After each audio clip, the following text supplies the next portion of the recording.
Salut tout le monde, donc la vidéo d'aujourd'hui va être un beauty haul et ça consiste à ce que je vous montre tout ce que j'ai acheté récemment et je fais un mini review.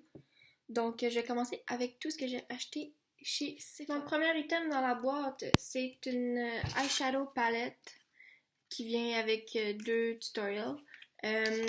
C'est la Matte Metallic Eyeshadow Palette et elle vient avec 7 couleurs mat, puis 4 couleurs plus glitter. Celle-ci par contre va être plus un highlight pour ton eyeshadow.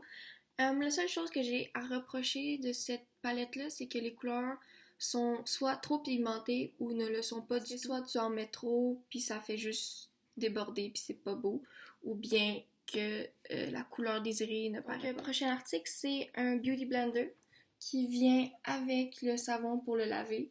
Il coûte 32$ le kit, puis habituellement, je pense que le savon, il est 10$, puis le Beauty Blender, il est 20$. J'avais vendu l'autre.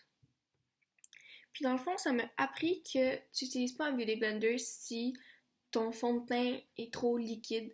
Parce que dans le fond, tout ce que ça va faire, c'est même si le Beauty Blender c'est de la super bonne qualité, ça va absorber ton fond de teint et en essayant de le laver, c'est comme ça qu'il va se fondre. Donc j'en ai acheté un autre, puis j'espère que je vais faire plus attention que celui-ci. Prochaine chose, c'est ça ici, c'est Duo Infinite Argan Enlightenment de Josie Maran. Je ne les ai pas encore essayés, mais j'ai entendu de bonnes choses sur ces produits-là, donc on va essayer ça bien. Je viens juste de me rendre compte que mon Josie Maran Illuminance est cassé. Oh my goodness, c'est l'enfer.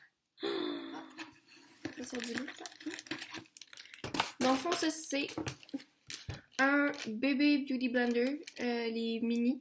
Dans le fond, c'est un beauty blender pour le concealer que tu te mets pour être plus précis.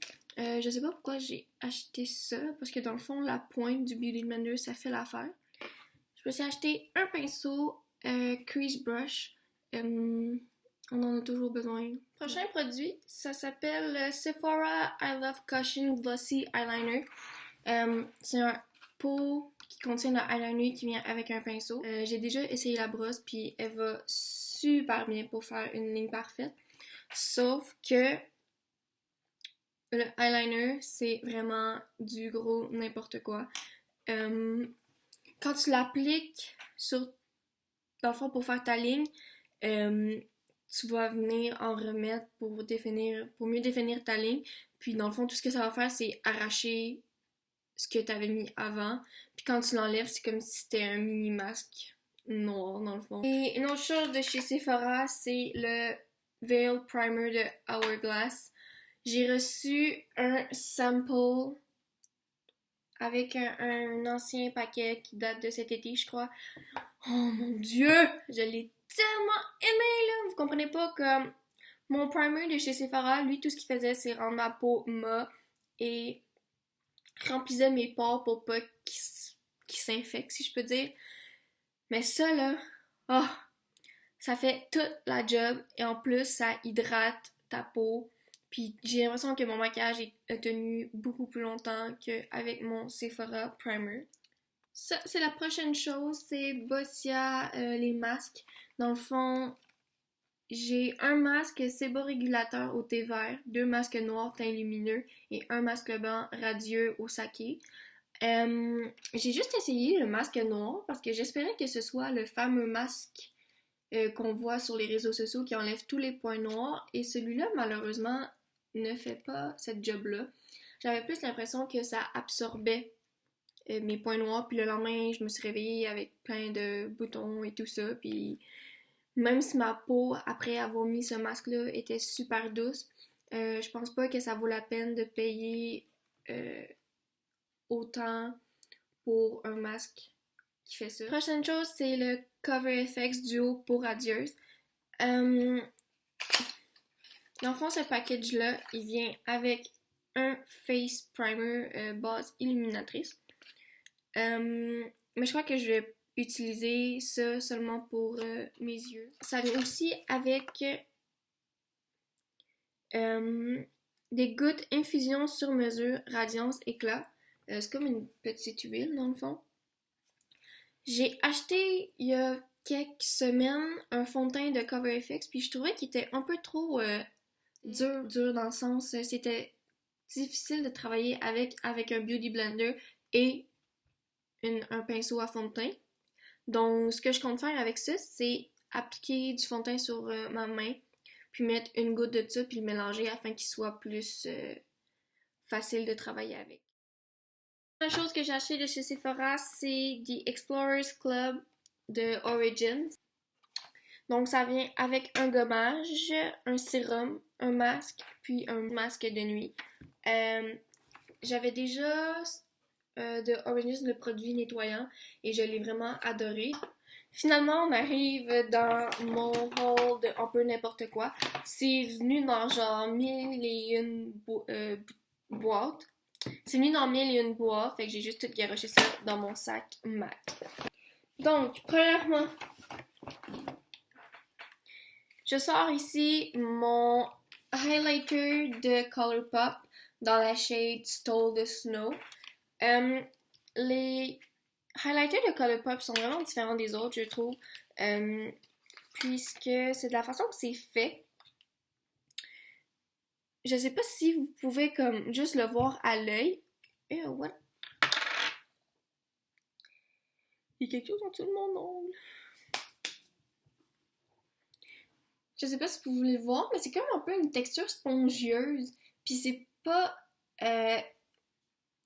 évident de travailler avec ça, de travailler avec ce produit-là avec un pinceau, parce que dans le fond, ça va juste tout arracher le produit. Je sais pas si vous pouvez le voir, mais les lignes ici ont été faites à cause que j'ai essayé de l'utiliser avec un pinceau éventail.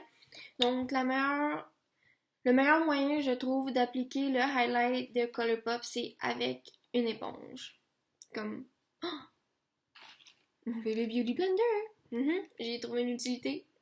Next thing is un bundle de 3 rouges à lèvres liquides de Colourpop. Le premier, c'est Love Bug. C'est une espèce de bourgogne un peu orangé, foncé. Vu que c'est une couleur assez foncée et que le liquide en tant que tel est épais, c'est un peu difficile de travailler avec cette couleur-là, surtout si tu as les lèvres sèches. Next one is la couleur Mama. C'est un orangé brun. Je trouve que c'est une couleur parfaite pour l'automne. Puis, cette couleur-ci, je pense que c'est parce qu'elle est plus pâle. Elle est un peu plus liquide que Mama, qui, elle, était assez épaisse. C'est 2 couleurs mat, sauf que je crois que c'est une question de pigmentation qui fait en sorte que le produit est plus épais ou non. Le dernier des bundles, c'est Calypso. C'est un satin. Je pense que celle-ci, avec les teintes de peau olive, ça va faire plus un rosé nude. Puis le reste de mon sac, c'est tous des produits de chez e.l.f. Pour commencer, j'ai mon Poreless Face Primer. Puis je trouve que ça fait vraiment une bonne job. Puis en plus, c'est un peu collant, si je peux dire, mais dans le sens que c'est collant que ton fond de teint va vraiment rester en place que toute la journée. Je suis sortie dehors, j'avais le nez gelé. Puis quand je suis rentrée en dedans, dans le fond, ma face, quand elle a dégelé, mon fond de teint avait pas bougé de là juste à cause de ce primer. Prochaine chose, c'est un Mist and Set Makeup. Je vais mettre ça sur le bout de mon pinceau pour donner plus de pigmentation dans le eyeshadow.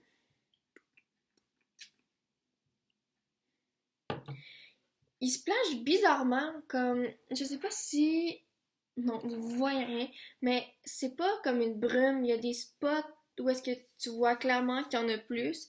Donc, je sais pas si j'aime l'applicateur, donc c'est pour ça que je vais l'utiliser sur mes pinceaux. Troisième chose, c'est un smudge pot.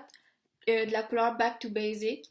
J'adore ELF. La seule chose que je leur reproche, c'est ça sent tellement chimique, là, ça sent comme le plastique. Prochaine chose, c'est le Baked Highlighter. La seule chose que je reproche à ce highlighter-là, c'est qu'il n'y a pas le nom décrit en arrière. Ça, j'ai mon HD Under Eye Setting Powder. Dans le fond, ça, c'est vraiment un bon dupe pour mon Kat Von D Setting Powder. Après ça, j'ai un Beautifully Bare Stipple Brush. C'est un bon pinceau à fond de teint.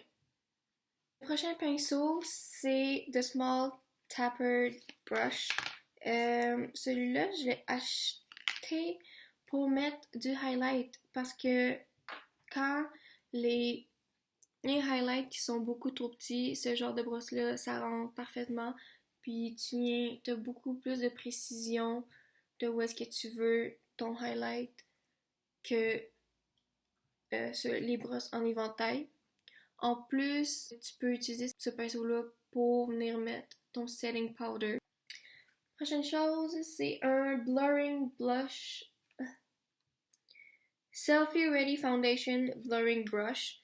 Je vais prendre ce pinceau-là pour mettre du blush ou du bronzer. Puis juste venir taper ça comme ça. Puis, dernière chose, finalement, c'est un eye brush. Un blending brush, dans le fond. Sauf que celui-ci, le bout, il est beaucoup plus petit que celui-ci.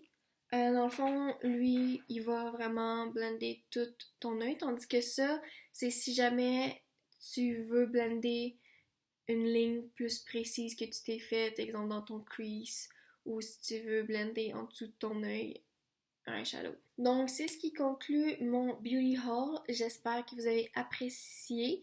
N'hésitez pas de commenter et de suivre ma chaîne YouTube. On se voit aux prochaines vidéos. Bye! Fille en haut, fille en bas, fille, femme, femme aussi, puis la zin, zin, zin, le rigolet, ha, ha. Mon petit trou s'en va le chemin.